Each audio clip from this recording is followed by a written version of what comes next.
35 वर्ष मंत्री, खासदार, आमदार, थेट पक्षश्रेष्ठीशी इंदिरा गांधीपर्यंतचे संबंध असं असणारं जुन्या जाणत्या काळातील एक काँग्रेसचं मूलभूत स्वरूपाचं जे मूल्य जे आहे त्याचं जतन करणारं नेतृत्व म्हणजे दिवंगत आदरणीय नाईक साहेब.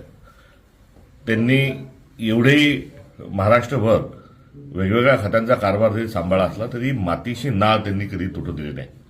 स्वतःच्या मूळ गावीच राहणं, गावातल्या शाळेमध्ये मुलांना शिकवणं, मुंबईची हवा न दाखवता मातीचीच हवा ही आपल्या पुढच्या पिढीला देण्याचा संस्कार करणारं एक अत्यंत दुर्मिळ अशा स्वरूपाचं नेतृत्व म्हणजे स्वरूपसिंग नाईक साहेब. आज नियतीने त्यांना आपल्यापासून दूर नेलंय, मात्र यथार्थ आणि कृतार्थ जीवनाचा सोहळा संपन्न करून ते त्यांचा ध्येय इथे ठेवून ते पूर्ण त्यांच्या ज्या कार्य जे आहे त्या कार्याला संपूर्ण स्मरण देत असताना आणि आकार देत असताना नियतीने त्यांना आपल्यापासून हरवलंय.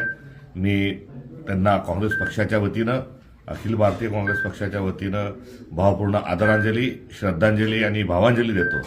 मात्र शेवटच्या क्षणापर्यंत काँग्रेसला राहणारा एक नेता यांचा खरी श्रद्धांजली म्हणजे नंदुरबार या जिल्ह्यामध्येच नव्हे तर संपूर्ण आदिवासी पट्ट्यातच नव्हे तर महाराष्ट्रात आणि भारतात पुन्हा एकदा काँग्रेसचा विचार हा वर आणणं, काँग्रेसच्या विचारांच्याच अनुषंगानं कार्यरत राहणं आणि संविधानाचं संरक्षण आणि संवर्धन करण्याकरता सर्वस्व अर्पण करणं हीच खऱ्या अर्थानं त्यांना श्रद्धांजली आहे.